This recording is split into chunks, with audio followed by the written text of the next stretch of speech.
Sejumlah pemberontakan dalam sejarah Indonesia terjadi di mana-mana, seperti pemberontakan PKI tahun 1948, DITI tahun 1949 di Jawa Barat, pemberontakan RMS dan APRA pada tahun 1950. Kemudian pemberontakan DITI tahun 1958 di Aceh dan Sulawesi Selatan.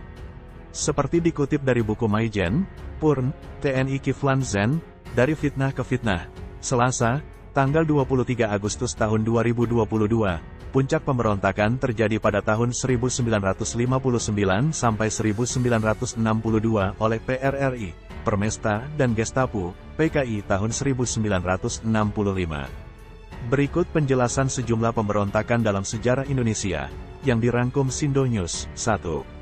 Pemberontakan PKI tahun 1948 selama Amir Syarifuddin menjabat Menteri Pertahanan, Menhan, mulai tanggal 13 Oktober tahun 1945 hingga Desember tahun 1947, ia telah menyusun TNI dengan menguasai kelaskaran sebanyak seperempat dari tiap divisi, Pepolit, dan Biro Perjuangan untuk mendukung perjanjian Linggarjati dan Renville. Dengan adanya rasionalisasi pada Januari tahun 1948, kekuatan kiri menjadi hilang sepertiganya dan Amir Syarifuddin menjadi anti perundingan yang telah dirintis olehnya. Pada saat TNI sibuk menghadapi Belanda, Amir Syarifuddin bergabung dengan Musso yang baru diangkat menjadi ketua PKI dan memproklamirkan Republik Soviet Indonesia pada tanggal 18 September tahun 1948 di Madiun dengan dukungan Brigade 29. Akibatnya, untuk pertama kalinya Divisi I, Siliwangi diserang oleh Brigade 29 di Solo dan Panglima Divisi 4 Solo memerintahkan Divisi I, Siliwangi agar keluar dari Solo. Bersamaan dengan kejadian itu, Letkol Marhadi dari Staf Pertahanan Jawa Timur dibunuh pemberontak. Maijen Joko Suyono, seorang perwira Pepolit dan TNI bagian masyarakat, memimpin komando militer pemberontakan PKI yang berasal dari Pesindo. Akhirnya pemerintah menyatakan gerakan PKI adalah suatu pemberontakan dan Divisi I, Siliwangi ditugaskan untuk menumpasnya bersama Divisi Sungkono dari Jawa Timur. 2. Pemberontakan DITII di Jawa Barat dalam buku Maijen, Purn, TNI Kiflan Zen, Konflik dan Integrasi TNI AD, Kartosuwiryo adalah proklamator DITII, Darul Islam, Tentara Islam Indonesia. Pada tahun 1949, Kartosuwiryo merupakan Menhan yang disusupkan ke Jawa Barat untuk melakukan aksi gerilya ketika Divisi Siliwangi hijrah ke Yogyakarta akibat hasil perjanjian Renville tanggal 17 Januari tahun 1948. Posisi ini dimanfaatkan Kartosuwiryo untuk tetap melawan pemerintah RI hingga tahun 1962 bersama turunnya PRRI, Permesta. Pemberontakan DITII berakhir setelah Kartosuwiryo tertangkap dan dihukum mati. Dia ditangkap pada tanggal 4 Juni tahun 1962 dan dihukum mati pada tanggal 16 Agustus tahun 1962. 3. Pemberontakan DITII di Aceh setelah Kartosuwiryo tertangkap dan dihukum mati, tak serta-merta memadamkan pengikut dan simpatisannya. Pemberontakan DITII di Aceh dipimpin Gubernur Militer, Kolonel Daud Bereh. Setelah penyerahan kedaulatan RI pada 1950, Sumatera dibagi menjadi 3 provinsi, yakni Sumatera Utara, Sumatera Tengah, dan Sumatera Selatan. Sedangkan daerah militer Aceh dimasukkan dalam Provinsi Sumatera Utara sebagai karesidenan. Gubernur Militer Daud Bereh meminta Aceh dijadikan provinsi sendiri, tetapi tidak dikabulkan, sehingga Daud Bereh memproklamirkan daerah Aceh sebagai bagian dari Darul Islam pimpinan Kartosuwiryo pada 1953. Pemberontakan ini baru berhasil dipadamkan setelah terbentuknya Provinsi Daerah Istimewa Aceh pada 1962. 4. Pemberontakan DITII di Sulawesi Selatan awalnya pada tahun 1945, Kahar Muzakar berangkat ke Jawa untuk berjuang. Dia kemudian ditugaskan untuk membentuk pasukan yang diselundupkan ke Sulawesi pada 1947 dengan membentuk Komando Gerilya Sulawesi Selatan, KGSS. Pada akhir Juni tahun 1951, KGSS diubah menjadi Brigade 16 setelah penyerahan kedaulatan Makassar pada Januari tahun 1950. Letkol Kahar Muzakar ditarik ke Mabes TNI AD. KSAD kemudian menunjuk Letkol Ayomoko Ginta sebagai koordinator TNI di Indonesia Timur, dan bukannya mengangkat Kahar Muzakar. Hal ini lantas membuat Kahar Muzakar kecewa.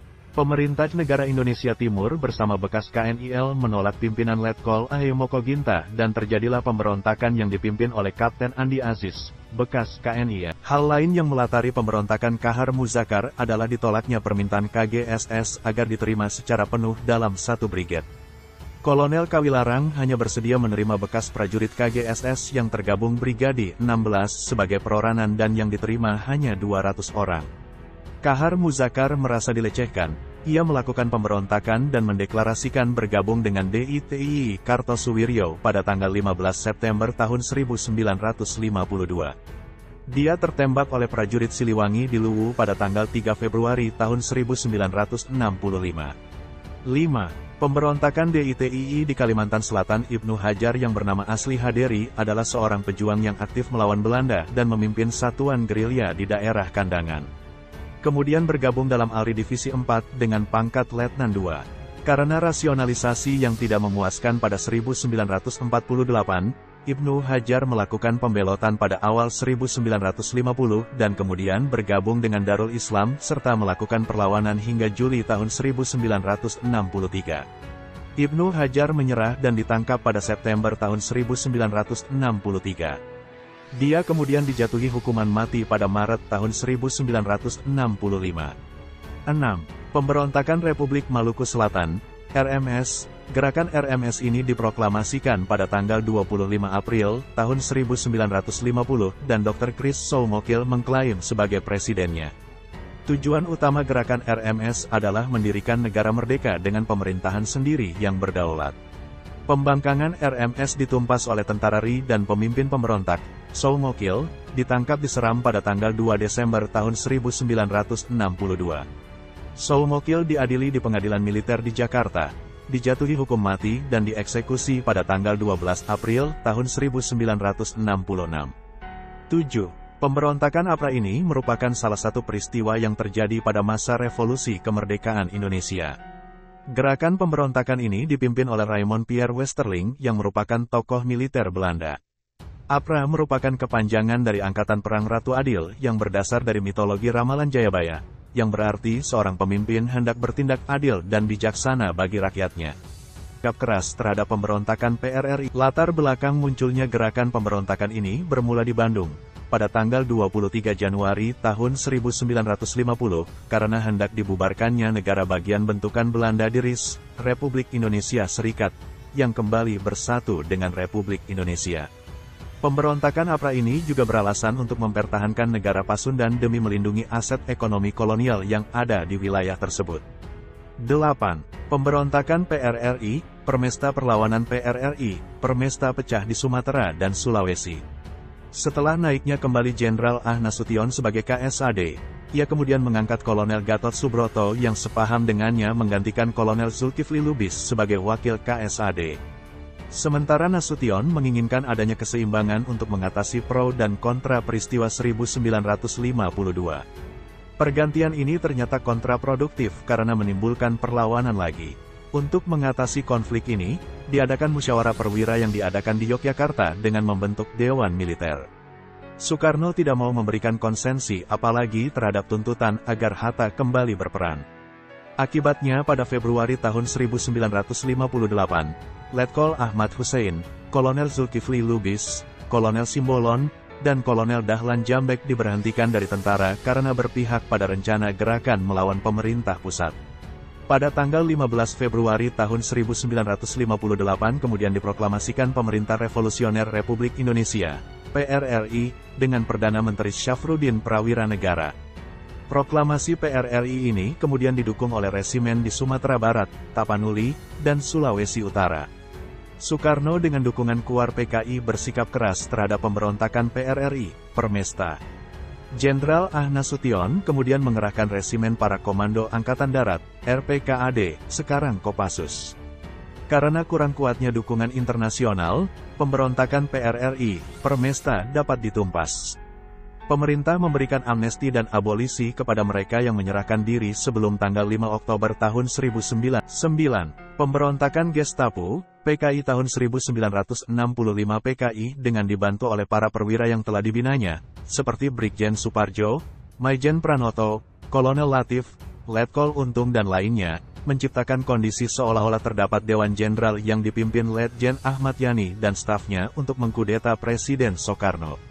Letjen Ahmad Yani mulai mengetahui rencana PKI untuk menguasai Indonesia dengan cara meminta persenjataan buruh dan tani untuk sukarelawan Dwikora.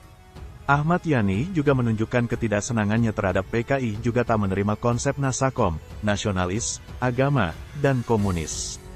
Presiden Soekarno marah kepada Letjen Ahmad Yani dan para stafnya seperti Maijen Suprapto, Maijen Haryono, Maijen S. Parman, Brigjen di Panjaitan, dan Brigjen Sutoyo yang berupaya menghambat PKI. Dalam upaya mengatasi, Dewan Jenderal, Letkol Untung selaku Komandan Batalion Cakrabirawa, pasukan pengawal Presiden, melakukan gerakan tanggal 30 September untuk menangkapi para jenderal tersebut bahkan membunuhnya. Sedangkan Jenderal Ah Nasution lolos dari penangkapan dan pembunuhan. Pemberontakan ini dipimpin oleh Letkol Untung pada tanggal 30 September tahun 1965 dengan alasan menyelamatkan Presiden Soekarno dari kudeta Dewan Jenderal. Tetapi dalam pelaksananya, ia mengangkat diri sebagai Ketua Dewan Revolusi tanpa menyebutkan peran apa untuk Soekarno. Dengan demikian, PKI melakukan kudeta secara terselubung untuk menyingkirkan Soekarno. 10. Pemberontakan Papua Merdeka tahun 1969. Pemberontakan Papua Merdeka tahun 1969 sampai dengan saat ini, karena ketidakpuasan atas hasil PPRA, penentuan pendapat rakyat, yang menyatakan bahwa Irian Barat memilih bergabung dengan Indonesia, padahal mereka merasa telah merdeka sejak tanggal 1 Desember tahun 1961.